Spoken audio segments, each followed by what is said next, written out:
Time to let it rip on the panel tonight. He's bold, he's brash, and always ready for a fight, whether it's in the courtroom or in politics.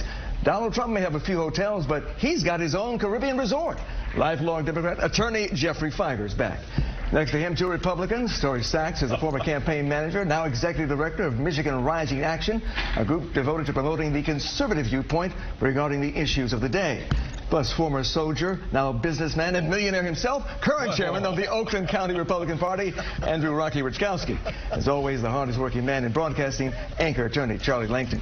Jeffrey, let's begin with you. Now you know where all those Republican dues are going to. What are you talking about? Hey, we got a lot of millionaires on this panel, you know. That's the biggest slush fund. There's nothing wrong with having money. We're not saying. But look, Sondland, who is himself a millionaire, said today that yes, there was That's how he got his post. He paid $1 million. But he also said today that he never heard the president mention those words. So is that a bombshell or a dud? Well, you know what? I made a mistake. I've been practicing law 40 years, and little did I know that I should have put Republicans on juries, because Republicans, no matter how much evidence you have, how much overwhelming evidence you have against somebody, they've always come up with a reason why they're not guilty. I didn't know that. I couldn't possibly figure out that you could do literally anything you want. You could have more evidence against Donald Trump than you have against any mobster who ever got convicted of any crime anywhere, any place, and the Republicans would find you not guilty. I'm going to start putting Republicans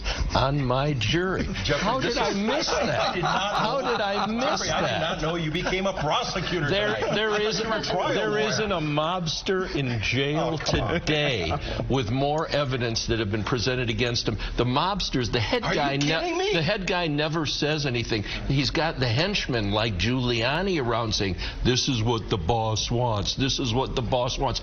How come people don't get that? Okay, but I'm going to tell you something that you're not talking about, and nobody's talking about. Okay.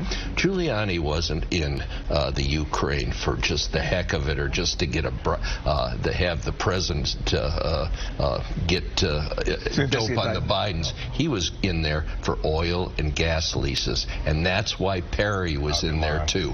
Perry and Giuliani and those henchmen were getting big-time gas and oil leases. You watch that. Okay. You always watch. Listen, I ran for governor. There's one maxim and one maxim only.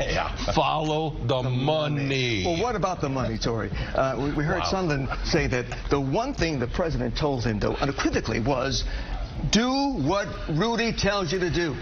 Ordered Sondland and many people to go to Giuliani and to do what he was told to do. He also said that there was no quid pro quo, that he doesn't know anyone who ordered it, and there's no proof of it.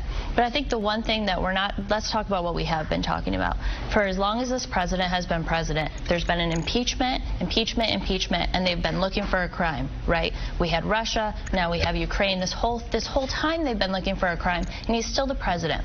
What we're not talking about are things like health care, right? We have a lot of Democrats right now who just got elected who are running again, who want to take away our health care and give us all Medicare for all. Those are the things that we should be talking about. Take away our private health care that we're all going broke and the private companies aren't paying Gary for. Peters, who you're going to run against, right? I'm saying Gary Peters wants to take away all of our health care. Suddenly like health care insurance companies who screw us right, left, and center. They allow us to go broke. They don't pay for our health care. Who likes that? What are you running for? What are you running for? But who likes that? I'm trying to understand who likes private health. He sues a lot of insurance companies, so he knows. But meanwhile, there's so many people, Rocky, who knew about this. Apparently, according to Sondland, Secretary of State Mike Pompeo knew about it, Vice President Mike Pence knew about it, and Mike Mulvaney knew what was going on. Mick Mulvaney, yeah. Mick Mulvaney.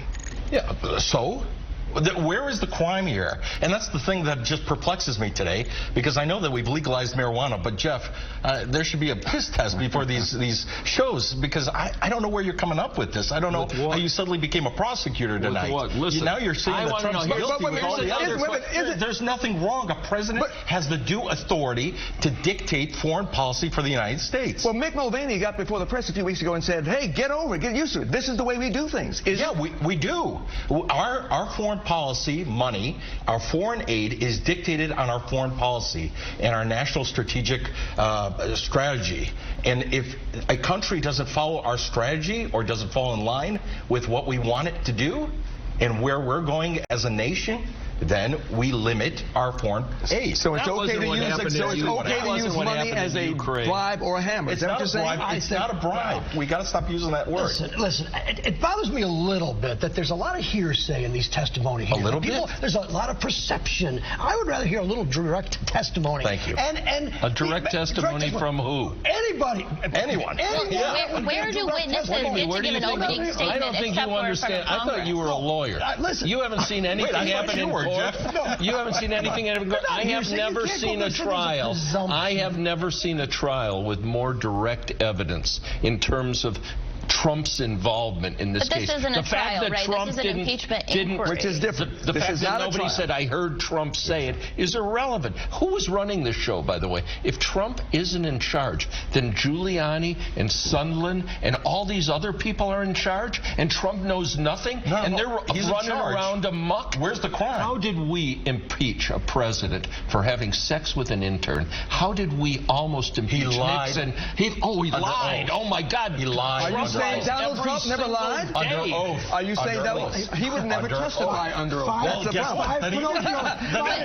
But again, everybody who's watching this, do they care about Bill Clinton? Do they care about what they're seeing right now, right? Do they want to know how they're going to pay their health insurance bill next month? Do they want to know who's going to pay their deductible? What you're saying, Tori, is that it's okay for a president basically to do anything. No. I'm not saying that at all. I'm not saying that.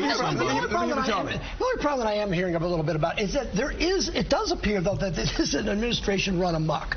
And it does seem like Giuliani's going one way, and some of the bastards are going one way. And that's a problem for me, is that this seems to be a very messy, disorganized... If Trump isn't in charge, if Trump doesn't know anything about this, then how are these people doing this?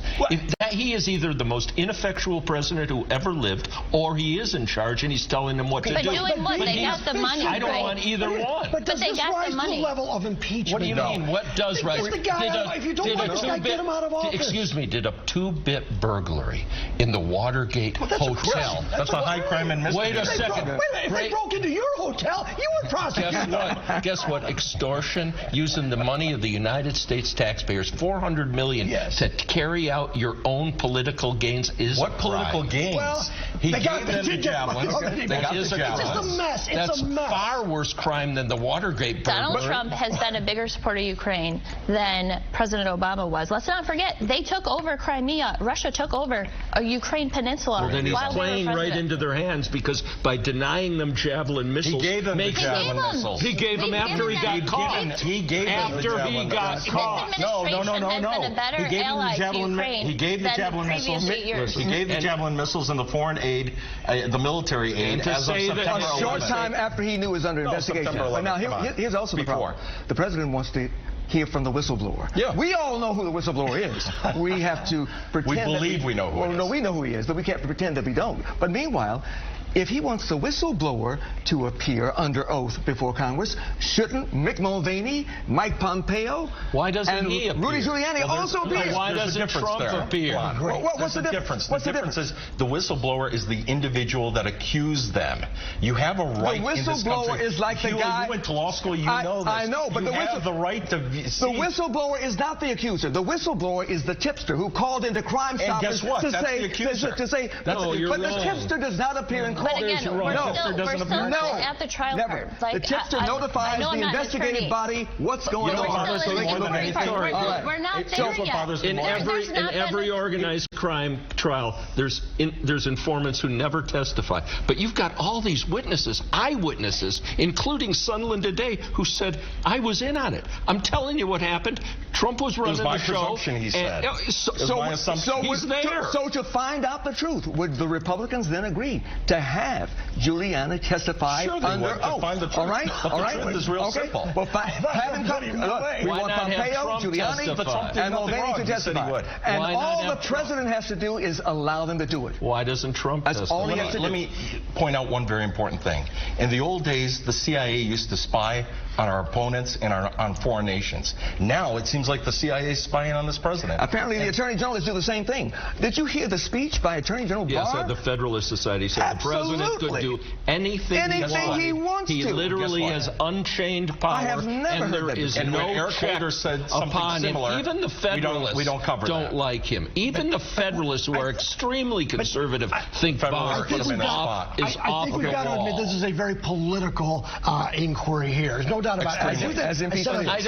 I don't understand it. If it's so political, we have been drained, but we have separated ourselves so much. If Nixon committed a two-bit burglary, and even Republicans could understand that is a really, really serious offense, why doesn't anybody understand? But understand too.